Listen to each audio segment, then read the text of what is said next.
बिस्मिल्लाहिर्रहमानिर्रहीम। अस्सलामु अलैकुम स्टूडेंट्स, उम्मीद है आप सब खैरियत से होंगे। ऑर्गेनाइजेशनल बिहेवियर चैप्टर नंबर 4 आज हम स्टडी करने जा रहे हैं, जिसका जो अस्सलाम वालेकुम है सर। वो पर्सनैलिटी एंड इमोशन है। इसमें हम पर्सनैलिटी और इमोशंस की बात करेंगे कि एक इंसान की जो पर्सनैलिटी है वो किस किस तरह से हो सकती है, और इमोशंस की बात करेंगे इंसान की पर्सनैलिटी का और इमोशंस का क्या असर पड़ता है ऑर्गेनाइजेशन में, या ऑर्गेनाइजेशनल बिहेवियर पे जो है वो क्या फ़र्क पड़ेगा अगर एक बंदे की जो है पर्सनैलिटी है वो एग्रेसिव है, या पर्सनैलिटी उसकी जो है वो मतलब बहुत कूल है, तो इसका क्या असर होगा। या बहुत इसके एग्ज़ाम है, टाइप्स हैं पर्सनैलिटी की, इनको हम स्टडी करेंगे और उनका इदारे के ऊपर क्या असर होगा, इमोशंस का क्या असर होगा, इमोशंस कितने किस्म के हो सकते हैं, उनको भी हम आज उस पे बात करेंगे। तो नेक्स्ट हम स्लाइड की तरफ हम मूव करते हैं जी। What is personality? सबसे पहले हम पर्सनैलिटी को डिफाइन कर लेते हैं कि पर्सनैलिटी होती क्या है। The sum total of ways in which an individual reacts and interacts with others. आप दूसरों के साथ जो आपका इंटरेक्शन है, या दूसरों का आपके साथ जो इंटरेक्शन है उसके बदले में जो आपका रिएक्शन है, यानी तमाम किस्म के इंटरेक्शंस और रिएक्शंस को मिला लिया जाए, ठीक है, ये तमाम मिलके इंसान की पर्सनैलिटी को जो है वो डिफाइन कर रहे होते हैं।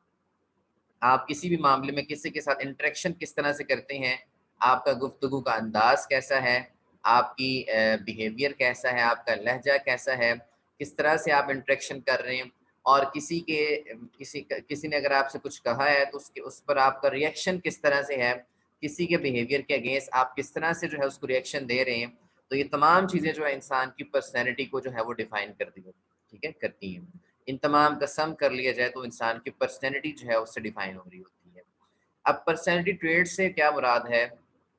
ये बेसिकली इंसान की जो पर्सनैलिटी में खसूसियात होती है ना, पर्सनैलिटी की जो खसूसियात पर्सनैलिटी में क्या-क्या है, ठीक है?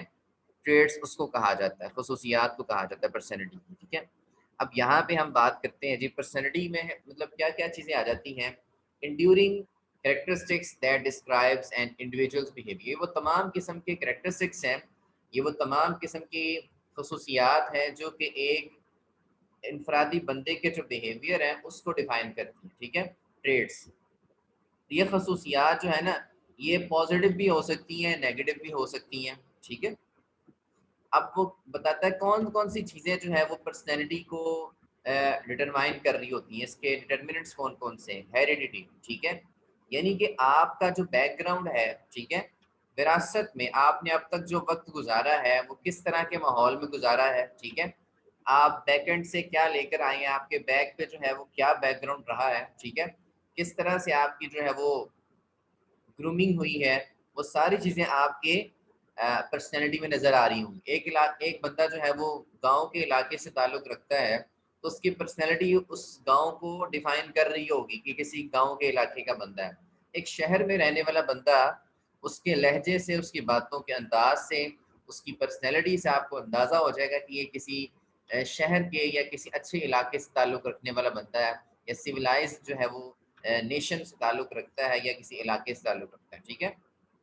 उसके बाद एनवायरनमेंट जो होता है, जिस जिस एनवायरनमेंट में इंसान जो है वो रह रहा होता है, ठीक है, सर्वाइव कर रहा होता है, उसके हवाले से उसका भी आपका पर्सनैलिटी पे बहुत असर पड़ता है, ठीक है। एक ख़ास किस्म का एनवायरनमेंट जो है वो इंसान की पर्सनैलिटी को चेंज कर देता है, ठीक है। तो आप अगर पढ़े लिखे लोगों में रहेंगे, ठीक है, तो आपकी जो पर्सनैलिटी है वो भी उस तरह से हो जाएगी। और अगर आप जो है वो अनपढ़ लोगों के दरमियान रहेंगे, या ऐसे लोगों में जहाँ पे एजुकेशन की कमी है, तो एनवायरनमेंट का, तहज़ीब का, कल्चर का, सकाफ़त का भी आपका असर होता है आपकी पर्सनैलिटी के ऊपर, ठीक है। तो ये चीज़ें आपकी पर्सनैलिटी को डिफ़ाइन कर रही होती हैं, मालूम कर रही होती हैं, डिटरमिनेंट है उसका, ठीक है। और सबसे मोस्ट इम्पोर्टेंट सिचुएशन, सिचुएशन भी बहुत असरअंदाज़ होती है आपकी पर्सनैलिटी के ऊपर, ठीक है। अब ख़ास किस्म की सिचुएशन आपके सामने आ गई है, ठीक है। उसमें आप किस तरह से रिएक्शन कर रहे हैं, उसमें आप किस तरह से अपनी परफ़ॉर्मेंस दे रहे हैं, ठीक है। वो सिचुएशन टू सिचुएशन भी इंसान की पर्सनैलिटी जो है वो डिफ़ाइन हो जाती है। ख़ास किस्म की सिचुएशन आपके सामने आ गई है, मुश्किल कॉम्प्लेक्स सिचुएशन आपके सामने आ गई तो वहां पे आप किस तरह से परफॉर्म कर। फॉर एग्जांपल इदारे के अंदर जो है वो झगड़ा हो गया, ठीक है। अब आपकी पर्सनैलिटी अगर कूल माइंडेड है तो फौरन से पता लग जाएगा सब लोगों को ये बंदा बड़ा कूल माइंडेड है, आप जो है वो सुलह करवाएंगे, लोगों का झगड़ा जो है उसको खत्म करवाने की कोशिश करेंगे, ठीक है। कि आप भी अगर अग्रेसिव नेचर के हो, ठीक है, या आप भी अगर लड़ने झगड़ने को बहुत पसंद करते हो, ठीक है, तो आप उस सिचुएशन का फायदा उठा के किसी एक पार्टी का साथ देंगे और लड़ाई में अपनी जो है जल्दी में तीली का काम करेंगे, ठीक है। तो सिचुएशन भी जो है वो आपकी पर्सनैलिटी को मालूम कर रही होती है कि आप किस किस्म की पर्सनैलिटी के मालिक हैं, ठीक है। एक तो बैकग्राउंड हो गया और दूसरा जो इन्वायरमेंट है आपका वो भी आपकी पर्सनैलिटी इफेक्ट कर रहा होता है, और सिचुएशन, खास किस्म की सिचुएशन भी से भी पता लग सकता है कि आपकी पर्सनैलिटी जो है वो एक या किसी खास बंदे की जो पर्सनैलिटी है वो किस तरह की है, ठीक है। नेक्स्ट बात करेंगे हम यहाँ पे द मायर्स ब्रिगर्स टाइप इंडिकेटर, ठीक है, MBTI। अभी इंडिकेटर कौन से हैं, ये उसने कुछ इंडिकेटर्स दिए हैं मायर ब्रिगर्स ने, जिसकी मदद से हम देख सकते हैं कि पर्सनैलिटी जो है वो किस किस तरह की हो सकती है, लोग किस किस तरह से वो अपनी परफॉर्मेंस दे सकते हैं या अपने रिएक्शंस को शो कर सकते हैं, ठीक है। कहते हैं जी a personality that test that help taps four characteristics and classifies people into one of 16 personality types, ठीक है। 1 से 16 तक जो टाइप्स बनाई गई हैं, ठीक है, उसमें कहीं ना कहीं तो बंदा फॉल करेगा, ठीक है। ये बेसिकली एक पर्सनैलिटी टेस्ट उन्होंने बनाया है जिसमें 4 मेन करेक्टरिस्टिक्स हैं, ठीक है, 4 मेन करेक्टरिस्टिक्स हैं, और ये क्लासीफाई करता है लोगों को 1 से 16 टाइप जो है, मतलब 1 से 16 तक उन्होंने एक नंबरिंग दे दी है, तो कोई बंदा जो है वो किसी भी नंबर पे जो है फॉल कर सकता है। तो सबसे पहले हम इन 4 करेक्टरिस्टिक्स को पढ़ लेते हैं जिनकी बेस पर जो ये 16 पर्सनैलिटी की टाइप्स बनाई गई हैं। ये 4 आपके सामने कौन से हैं? सबसे पहली बात करता है जी एक्सट्रोवर्टेड और इंट्रोवर्टेड, ठीक है। तो यहाँ पे एक्सट्रोवर्टेड और इंट्रोवर्टेड से मतलब क्या होता है, सबसे पहले हम इस इंट्रोवर्टेड को डिफाइन कर लेते हैं कि इंट्रोवर्टेड बंदा वो होता है कि जो कि तन्हाई को पसंद करता है, लोगों में घुलना मिलना पसंद नहीं करता, ठीक है, अपने आप में खुश रहता है इंजॉयमेंट जो है वो अपने आप में ढूंढ रहा होता है, अपनी एक उसकी लाइफ होती है, ठीक है। तन्हाई पसंद बंदा होता है, वो किसी के साथ बैठ के बातें करके वो ज़्यादा खुश नहीं होता, ठीक है। तो ऐसी जो पर्सनैलिटी होती है उसको हम इंट्रोवर्टेड कहते हैं, ठीक है। और जो सेकंड पे है एक्सट्रोवर्टेड, एक्सट्रोवर्टेड क्या होती है, यहाँ पे हम बात करते हैं ऐसा बंदा जो मतलब लोगों से मिल के खुश हो, ठीक है, मतलब मिलने जुलने में खुश रहे, लोगों से बात करके खुश हो, ठीक है, लोगों से मिलना जुलना पसंद करे, सोशल हो, ठीक है। इस तरह का जो बंदा है ना उसको हम एक्सट्रोवर्टेड कहते हैं। तो आप भी अपने सराउंडिंग में अगर देखें तो आपको ऐसे इस तरह के बहुत सारे बंदे मिलेंगे जो अपने आप में रहना पसंद करते हैं, उनको हम इंट्रोवर्टेड कह देते हैं, ठीक है। और जो लोगों के साथ घुलना मिलना पसंद करते हैं, लोगों से बातें करना पसंद करते हैं, उनके साथ शेयरिंग करते हैं, उनके साथ बैठते हैं, अपना वक्त गुजारते हैं, ठीक है। तो सोशल जो होते हैं, मतलब ठीक है, इनको इन शॉर्ट हम कह सकते हैं सोशल होते हैं, ठीक है। तो ऐसे लोगों को हम एक्सट्रोवर्टेड कहते हैं, ठीक है। नेक्स्ट वो बात करता है जी यहाँ पे आपकी सेंसिंग की, ठीक है, और इंट्यूटिव की बात करते हैं, ठीक है। ये भी इसी तरह से हम डिफाइन करेंगे इसको। सेंसिंग को सबसे पहले हम देख लेते हैं सेंसिंग क्या होती है। सेंसिंग बेसिकली अगर कोई बंदा सेंसिंग को फॉलो कर रहा है ना, सेंसिंग के ऊपर फॉलो, तो हम उसे कहेंगे कि वो बंदा बड़ा प्रैक्टिकल है, ठीक है। प्रैक्टिकली चीज़ों को जो लेके चल रहा हो ना बंदा, ठीक है, या फिर वो प्रेजेंट पे या पास्ट पे फोकस कर रहा हो, या फिर हम यूँ कहते हैं कि वो लिटरल है बंदा, ठीक है, या कंक्रीट है, डाउन टू अर्थ है, ठीक है, प्रैक्टिकल है बंदा, तो हम कहेंगे वो सेंसिंग है कि उसके अंदर जो है ना एक पर्सनैलिटी है, ठीक है। और सेकंड वन इसमें क्या है जी, इंट्यूशन से निकला है, इंट्यूटिव, ठीक है। इंट्यूशन, इंट्यूशन से मुराद क्या होता है कि बंदा जो है ना वो मतलब प्रैक्टिकल नहीं है, ठीक है, मतलब इमेजिनरी है, यूँ कह लें आप, ठीक है, या विनरी है, वियन रखता है लेकिन प्रैक्टिकल नहीं है, फ्यूचर ओरिएंटेड है, फ्यूचर की बात करता है, प्रेजेंट पास की बात नहीं करता, ठीक है। इमेजिनेशंस पे बेस करता है, इमेजिनेटिव उसके जो है वो अंदाज जो है उसका ऐसा है, इमेजिनेटिव है, ठीक है। कॉन्सेप्ट की बात करता है, एब्स्ट्रैक्ट की बात करता है, ठीक है। और उसका जो है ना वो मीनिंग्स को डीपली जाके जो है ना देख रहा होता है चीज़ों को, ठीक है। फ्यूचर ओरिएंटेड बंदा होता है वो, ठीक है, इमेजिनेशन पे बेस कर रहा होता है, प्रैक्टिकल नहीं होता। वी उसका जो विजन होता है ना उसके ऊपर वो बेस कर रहा होता है, ठीक है। अब ये दो बंदों में फर्क आ गया यहाँ पे कि एक बंदा जो है वो प्रैक्टिकल है, वो प्रेजेंट की बात कर रहा होता है, ठीक है, प्रेजेंट चीजों को देख रहा होता है, जो मौजूदा चीजें हैं उनके ऊपर बात कर रहा होता है, सेंसिंग, ठीक है, उनको सेंस फील करके जो है उन पर बात करता है, उनके ऊपर काम करता है। और एक बंदा जो है वो फ्यूचर ओरिएंटेड है, ठीक है, वीएम्स बनाएगा, एनिमेशन जो है सोचे हैं उसकी, ठीक है, प्रैक्टिकली उसमें कोई चीज़ नहीं होती। तो आप अपने गिरदनों में देख सकते हैं कि बहुत सारे ऐसे बंदे हैं जो मतलब जो है प्रेजेंट पे बात करते हैं, प्रैक्टिकल होते हैं, और बहुत सारे बंदे हैं जो सिर्फ बातें करते हैं, फ्यूचर की बात करते हैं, फ्यूचर ओरिएंटेड होते हैं, विजन्स अपने ज़हन में बना के रखे होते हैं उन्होंने, ठीक है। तो ये भी हर बंदे की पर्सनैलिटी को डिफाइन कर रहे होते हैं, हर बंदे की पर्सनैलिटी अलग अलग होती है। नेक्स्ट हम बात कर लेते हैं यहाँ पे थिंकिंग की, ठीक है, और फीलिंग की। थिंकिंग और फीलिंग भी दो अलग अलग चीज़ें हैं। बाज लोग जो है वो थिंकिंग के ऊपर पूरा उतरते हैं, बाज लोग जो है वो फीलिंग के ऊपर जो है वो पूरा उतर रहे होते हैं, ठीक है। थिंकिंग से मुराद है सोचना, ठीक है।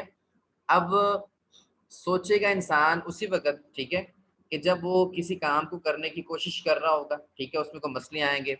अब मसलों को हल किस तरह से किया जाता है, लॉजिकली हल किया जाता है, ठीक है। इसके लिए वो लॉजिक्स ढूंढेगा, साइंटिफिकली चीज़ों को सोचेगा, ठीक है, लॉजिकली चीज़ों को सोचेगा, एनालिटिकल एनालिसिस करेगा, पास्ट एक्सपीरियंसेस को देखेगा, ठीक है। तो इस तरह से वो चीज़ों को सोचने के बाद जो है उनका जो हल निकालने की कोशिश कर रहा हूँ, ठीक है। अब यहाँ पे जो लोग होते हैं थिंकिंग लेवल पे, हम उसको कहते हैं वो लोग बड़े रैशनल किस्म के हैं, ठीक है, मतलब रियलिटी के ऊपर चलने वाले लोग हैं, ठीक है।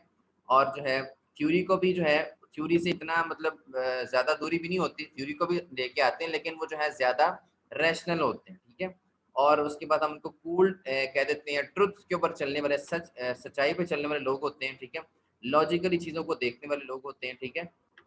लेकिन अगर हम बात करें ना यहाँ पे फीलिंग की, तो फीलिंग में जो है अब आपकी जो है महसूस करने की जो सलाहियत है, ठीक है, वो उसको फीलिंग कहा जाता है। फीलिंग अब यहाँ पे फीलिंग पे जो बेस कर रही होती है ना पर्सनैलिटी, उसमें हम ये कहते हैं कि ये जो है एलॉजिकल है। एलॉजिकल से मुराद क्या होता है जी, कि नाइदर लॉजिकल नॉर इलॉजिकल, यानी कि ना लॉजिकल है ना ही इलॉजिकल है, दरमियान में उसकी जो है फीलिंग है। अब ये लोग जो होते हैं ये बेसिकली जो है वो साइंटिफिकली चीज़ों को देख नहीं रहे होते, लॉजिकली जो है इसमें ना लॉजिक होती है ना जो है इलॉजिकल, इसको हम कह सकते हैं, ठीक है। ये इनका जो कंसर्न होता है ना बेसिकली, इनका जो पर्सनल कंसर्न होता है वो बेसिकली एथिक्स के साथ होता है अखलाकियात के साथ होता है, ठीक है, या ये लोगों के अंदर जो फीलिंग्स हैं उनको उनसे कंसर्न रखते हैं, ठीक है, या ये जस्टिस की बात कर रहे होते हैं, इंसाफ की बात करते हैं, या यूनिकनेस की बात कर रहे होते हैं, ठीक है, या ये इंडिविजुअलिटी की बात कर रहे होते हैं, ठीक है। तो ऐसे लोग जो हैं इनकी जो ऐसी जो पर्सनैलिटी है उसको हम कहेंगे ये फीलिंग में फॉल कर रही है, ठीक है। तो सिंपल इसका जो है इन शॉर्ट अगर हम करना चाहें तो क्या होगा कि थिंकिंग जो है वो लॉजिकल बेसिस पे होती है, साइंटिफिकली रैशनली होती है, ठीक है। और जो उनका कंसर्न होता है आपका जो सॉल्यूशन निकालने से, ठीक है, सोच के जो है साइंटिफिकली चीज़ों को हल करके जो है उसका सॉल्यूशन फाइंड आउट किया जा सके, ठीक है। लेकिन जो फीलिंग है वहाँ पे ना तो लॉजिक होती ना इलॉजिक है, दरमियान में एक जो है महसूस करने की सलाहियत है, ठीक है, इन बिटवीन आ जाता है। और यहाँ पे आप अखलाकियात की बात कर रहे होते हैं, यहाँ पे लोगों की फीलिंग्स की बात कर रहे होते हैं, यहाँ पे आप इंसाफ की बात कर रहे होते हैं, ठीक है। इंसाफ अगर आपके साथ नहीं हुआ तो फील कर रहे हैं आप इस चीज़ को, ठीक है।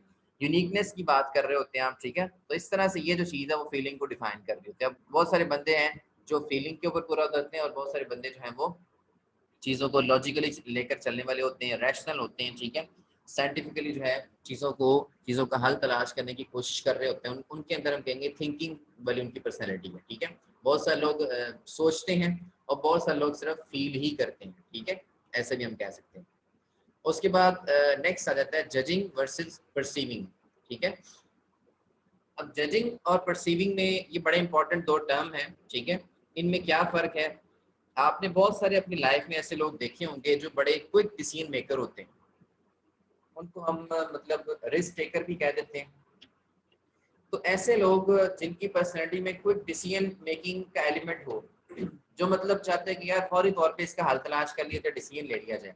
कोई भी चीज़ अगर उनके सामने आती है ना, तो वो चाहते हैं कि इसका फौरी तौर पे हम जो यहाँ पे दूसरी बात करें, ठीक है, परसीविंग की बात करें, तो परसीविंग में जो है हम ये बात कर रहे होते हैं कि यहाँ पे जो लोग हैं ना वो मतलब फौरी तौर पर डिसीजन नहीं लेते, ठीक है, फौरी तौर पर डिसीजन नहीं लेते, वो मतलब वेट करते हैं कि उनके पास इनफ जो है वो क्या कहते हैं आ जाए डाटा, उसके बाद जो है वो डिसीजन ले लें। ठीक है, इसको मैं दोबारा से एक्सप्लेन कर देता हूँ कि जजिंग वर्सेस परसीविंग से मुराद क्या है कि ऐसे लोग जो मतलब फौरी तौर पर डिसीजन लेने के हक में होते हैं, कोई भी चीज़ उनके सामने आती है तो फौरी तौर पे वो डिसीजन लेते हैं, उस चीज़ को फाइनलाइज कर लेते हैं, ठीक है, उसके लिए फाइनल डिसीजन ले लेते हैं। तो ऐसे लोगों को हम कहेंगे कि वो जजिंग की पर्सनैलिटी है उनके अंदर, कि फौरी तौर पे उनके पास अगर कोई चीज़ आती है तो उसके बारे में वो इंफॉर्मेशन लेकर जो है वो उसको जज करते हैं और अपना फाइनल डिसीजन ले लेते हैं। उसके बाद जो परसीविंग वाली एलिमेंट है, परसीविंग वाले लोग जो हैं तो उसमें क्या होता है जी, ऐसे लोग जो हैं वो मतलब फौरी तौर पर डिसीजन नहीं लेते, लेकिन वो कुछ मज़ीद इन्फॉर्मेशन का वेट करते हैं कि मज़ीद इन्फॉर्मेशन इकट्ठी हो जाए। जब मज़ीद इन्फॉर्मेशन इकट्ठी हो जाएगी उसके बाद वो अपना फाइनल डिसीजन लेंगे, यानी कि वो मतलब परसीव कर रहे होते हैं, ठीक है, मज़ीद इन्फॉर्मेशन लेने के लिए वो रुक जाते हैं, वो स्लो डिसीजन मेकर होते हैं। तो इसलिए वैसे कि वो मज़ीद इन्फॉर्मेशन लेने के बाद अच्छे तरीके से डिसीजन ले सकें, तो ऐसी पर्सनैलिटी जो है वो परसीविंग में आ जाएगी। जो फौरी तौर पे चीज़ों को डिसीजन, इनफ इन्फॉर्मेशन नहीं होती जजिंग में, जो है वो इनफ इन्फॉर्मेशन नहीं होती, ठीक है, मतलब बहुत कंप्लीट इन्फॉर्मेशन नहीं होती। लेकिन परसीविंग जो है इसमें जो है वो काफ़ी ज़्यादा इन्फॉर्मेशन होती है, उसके बाद डिसीजन लिया जाता है। जजिंग में फौरी तौर पे जो है कुछ इन्फॉर्मेशन को बेस बना के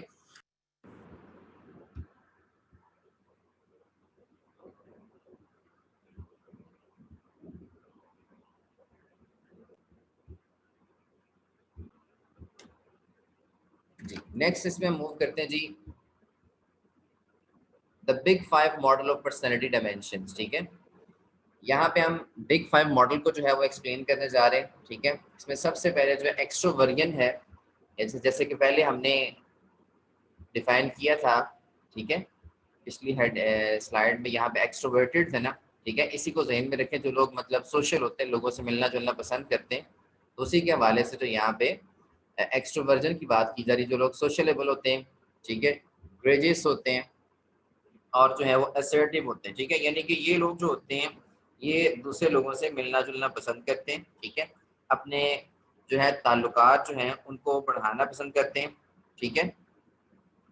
तो ग्रीगेरियस से मुराद क्या होता है कि ये मतलब ग्रोह में रहना पसंद करते हैं, सोहबत पसंद होते हैं, मिलनसार होते हैं, ठीक है, तो लोगों के साथ ताल्लुकात जो है वो बनाना पसंद करते हैं, क्योंकि जितना बंदा सोशल होगा, ठीक है, उतना ही वो कामयाब हो सकता है, ठीक है। और असर्टिव से मुराद क्या होता है, ये मतलब दावे से बात को कहने वाले होते हैं, ठीक है। जब आप कुछ लोगों में बैठेंगे, आपका सोशल सर्कल बड़ा होगा तो आपकी थिंकिंग लेवल भी बढ़ जाएगा, ठीक है, आपका जो सोच का लेवल है वो बढ़ जाएगा और आप उस तरीके से फिर नॉलेज भी आपका बढ़ेगा, फिर आप जो है बातों को जो है वो डिफरेंट नॉलेजेस का सम करने के बाद जो है बात को दावे के साथ कहने वाले बनेंगे, ठीक है। उसके बाद एग्रीबलनेस है, मतलब गुड नेचर्ड होती है इन लोगों की जो है वो नेचर जो है वो बाय नेचर अच्छे होते हैं, अच्छे मिजाज के होते हैं, कोऑपरेटिव होते हैं, ठीक है, ताउन करने वाले होते हैं और ट्रस्टिंग, ठीक है, इन लोगों के ऊपर जो है वो ट्रस्ट किया जा सकता है, एतमाद किया जा सकता है, ठीक है। उसके बाद कॉन्शियसनेस जो होता है, इसमें क्या होता है जी, रिस्पॉन्सिबल होते हैं, ठीक है, जिम्मेदार होते हैं, अपनी जिम्मेदारी का एहसास करते हैं, डिपेंडेबल होते हैं, ठीक है, एक दूसरे को साथ मिलके एक दूसरे के ऊपर इन्हिसार करते हैं, ठीक है, और परसिस्टेंस होते हैं, मतलब कि कायम रहते हैं अपनी बात पे, मतलब साबित कदम रहते हैं, परसिस्टेंट होते हैं, मतलब अपनी बात पे कायम रहने वाले होते हैं, पक्के होते हैं, ठीक है, और ऑर्गेनाइज्ड होते हैं, मतलब कि डाइवर्ट नहीं होते, मतलब एक जगह पे जो है वो ऑर्गेनाइज होते हैं, अपने आप को जो है वो अपने रिसोर्सेज को जो है और अपनी एक्टिविटीज़ को जो है वो ऑर्गेनाइज करके रखते हैं। उसके बाद इमोशनल स्टेबिलिटी से मुराद क्या है, इमोशनल स्टेबिलिटी भी एक डायमेंशन है इसकी, इसमें बेसिकली काम होते हैं ये लोग, मतलब पुरसुकून होते हैं, सेल्फ कॉन्फिडेंट होते हैं, मतलब इनके अंदर एक खुद एतमादी होती है, ठीक है, सिक्योर, पॉजिटिव वर्सेस नर्वस, ठीक है, तो ये बेसिकली जो है पॉजिटिव इनका एक एटीट्यूड होता है, ठीक है, मतलब सिक्योर वर्सेस नर्वस से मुराद क्या है कि यहाँ पे जो लोग जो है वो पॉजिटिव फीलिंग रखते हैं, सिक्योर फील करते हैं, बजाय इसके कि वो नर्वस हों। लेकिन अब बाज़ अगर सिचुएशन इस तरह की आ जाती है कि नर्वसनेस भी कुछ लोग जो है वो हो जाते हैं, ठीक है, आगे डिप्रेस्ड, ठीक है, डिप्रेस भी हो सकते हैं एंड इनसिक्योर, इनसिक्योर नेगेटिव अगर कंटेंट में बात करें, ठीक है, तो नेगेटिव भी हो सकते हैं, मतलब किसी सूरत हाल में जो है वो किसी चीज़ को नेगेटिव भी ले सकते हैं और किसी सूरत हाल में किसी सिचुएशन में जो है वो पॉजिटिव भी ले सकते हैं और नर्वस भी हो सकते हैं और किसी सूरत हाल में ये डिप्रेस भी हो सकते हैं, यानी कि यहाँ पे हम बात कर सकते हैं कि इमोशन से रेलिवेंट बात हो रही है। जो लोग जो है जज्बात के हवाले अपने आप को कर देते हैं ना, फिर वो जज्बात के ऊपर ही चलते हैं। अब जज्बात का तो उतार चढ़ाव होता रहता है, जज्बात जो है कभी बढ़ भी जाते हैं, कभी कम भी हो जाते हैं। तो इसी हवाले से जो है वो कभी नर्वस भी हो जाते हैं, डिप्रेस भी हो जाते हैं, कभी पॉजिटिव फीलिंग भी आ जाती है उनकी तरफ, कभी नेगेटिव फीलिंग भी आ जाती है, ठीक है। पुरसुकून भी हो जाते हैं और सेल्फ कॉन्फिडेंट भी हो जाते हैं। तो ये सारे एलिमेंट जो है इमोशंस की वजह से इनके अंदर जो है वो मतलब घूमते रहते हैं सारे एलिमेंट, ठीक है। उसके बाद ओपननेस, नेक्स्ट हम बात करते हैं जी, ओपननेस टू एक्सपीरियंस, ठीक है। ऐसे लोग जो होते हैं वो अब हर टाइम जो है अपने आप को जो है वो मजीद कुछ ना कुछ करने के लिए तैयार रखते हैं। जैसे कि हम छोटे बच्चों की अगर स्कूल में मिसाल लें कि वहाँ पे जो है वो बेसिकली जो है एक्सपीरियंस के जरिए से गेन कर रहे होते हैं। छोटे छोटे बच्चे जो हैं उनको टीचर्स जो हैं वो छोटे छोटे क्रिएटिव प्रोजेक्ट्स करवा रही होती हैं, ठीक है। अब वो प्रोजेक्ट्स करने के बाद जो है वो उससे कुछ लर्निंग हासिल कर रहे होते हैं। अब प्रोजेक्ट्स करने के बाद बच्चे उससे लर्निंग हासिल करते हैं, ठीक है, यानी कि अपना माइंड ओपन रखते हैं, अपनी आर्टिस्टिक जो है सेंसिटिविटी को यूज करते हुए, ठीक है। यहाँ पे लिखता है जी इमेजिनेटिवनेस, आर्टिस्टिक सेंसिटिविटी एंड इंटेलेक्चुअलिज्म, ठीक है। अपने जहन का इस्तेमाल करते हैं, ठीक है, सेंसिटिव होते हैं, उनको जिस तरह के एक्सपीरियंस से गुजारा जाएगा, ठीक है, उसको सीख लेंगे, उसको लर्न करने की कोशिश करेंगे। आर्टिस्टिक होते हैं मतलब एक्टिविटीज को परफॉर्म करते हैं, ठीक है। और इमेजिनेटिव होते हैं, सोचते हैं, ठीक है, सोच का दायरा कार वो जो है ओपन रखते हैं, हर तरह के एक्सपीरियंस को फेस करते हैं, ठीक है, और उससे लर्न करते हैं, ठीक है। और क्रिएटिविटी इन लोगों के अंदर ज़्यादा होती है, ये क्रिएटिव चीज़ों को करने की कोशिश कर रहे होते हैं और उससे लर्न करने की, उस एक्सपीरियंस से लर्न करने की कोशिश करते हैं लोग। तो ये बेसिकली आपकी पर्सनैलिटी की जो है वो डायमेंशंस थी, जिसमें एक्सट्रोवर्जन 5 मॉडल पर्सनैलिटी डायमेंशंस थी। एक्सट्रोवर्जन इसमें पढ़ा हमने, एग्रीएबलनेस है, कॉन्शियसनेस है, और इमोशनल स्टेबिलिटी है, ओपननेस टू एक्सपीरियंस है, ठीक है। तो ये 5 इसमें आ जाती है। उसके बाद नेक्स्ट हम बात करते हैं मेजर पर्सनैलिटी एट्रीब्यूट्स इन्फ्लुएंसिंग ओबी, ठीक है। वो कौन से पर्सनैलिटी एट्रीब्यूट्स हैं जो कि ऑर्गेनाइजेशनल बिहेवियर को इन्फ्लुएंस कर रहे होते हैं, उसके ऊपर असरअंदाज हो रहे होते हैं, ठीक है। तो उसमें सबसे पहले लोकस ऑफ कंट्रोल है, ठीक है, मैकियावेलिज्म है, ठीक है। मैकियावेलिज्म के बाद सेल्फ स्टीम है, उसके बाद सेल्फ मॉनिटरिंग है, रिस्क टेकिंग है, टाइप ए पर्सनैलिटी, ठीक है, टाइप ए पर्सनैलिटी। अब इसको वन बाय वन हम स्टडी करेंगे। यहाँ पे सबसे पहले बात करते हैं जी हम यहाँ पे लोकस ऑफ कंट्रोल, ठीक है। लोकस ऑफ कंट्रोल से क्या मुराद है कि ये लोग ये सोचते हैं कि इनका मुकद्दर जो है ना इनके हाथ में है, ठीक है। अपनी किस्मत को जिस तरह से मर्जी ये मतलब जो है वो मोल्ड कर सकते हैं, बना सकते हैं। The degree to which people believe, ये डिग्री मतलब लोग बिलीव कर रहे हैं इस बात में कि they are master of their own fate, वो अपना मुकद्दर जो है वो खुद बना रहे हैं, ठीक है। जैसे इंसान कहते हैं ना कि इंसान अपनी किस्मत खुद बनाता है, तो इन लोगों का बिलीव भी ऐसा ही होता है जो लोकस ऑफ कंट्रोल पे बिलीव करते हैं। मतलब ये लोग बिलीव करते हैं कि हम अपनी किस्मत खुद बना रहे हैं, या जो हम हमारे सामने जो रिजल्ट्स हैं वो हमारे किए हुए का रिजल्ट है, ठीक है। हमने मेहनत की तो हम कामयाब हो गए, हमने मेहनत नहीं की तो हम नहीं कामयाब हुए, ठीक है। तो हमारी किस्मत का पहिया हमारे साथ चल रहा है। इसमें बेसिकली 2 चीजें आ जाती हैं, एक होता है जी इंटरनल्स और एक होता है जी एक्सटर्नल्स, ठीक है। Individuals who believe that they could control what happens to them, individuals जो ये बिलीव करते हैं कि जो भी उनके साथ हो रहा है वो उनकी अपनी वजह से हो रहा है, उसको वो खुद कंट्रोल कर सकते हैं, ठीक है। इसको हम इंटरनल्स कह देंगे। अगर हम एक्सटर्नल्स की बात करें तो यहाँ पे वो इंडिविजुअल्स आ जाएंगे जो इस बात पर यकीन रखते हैं, जो इस बात पर बिलीव करते हैं कि उनके साथ जो भी हो रहा है उसमें उनका अपना अमल दखल कोई नहीं है, बल्कि बैरूनी कुछ फोर्सेस हैं, एक्सटर्नल फोर्सेस हैं जो उनके ऊपर असरअंदाज हो रही हैं और उनको इन्फ्लुएंस करें। आउटसाइड फोर्सेस हैं सच एज लक है, किस्मत है, या फिर चांस है, जिसकी वजह से उनके साथ ऐसा हो रहा है, ठीक है। तो ये 2 तरह के हमारे पास जो है वो कॉन्सेप्ट आ जाते हैं लोकस ऑफ कंट्रोल, ठीक है। तो यहाँ पे कुछ लोग सोचते हैं जो उनके साथ हो रहा है वो उनकी अपनी वजह से हो रहा है, उसको खुद कंट्रोल कर रहे हैं, ठीक है।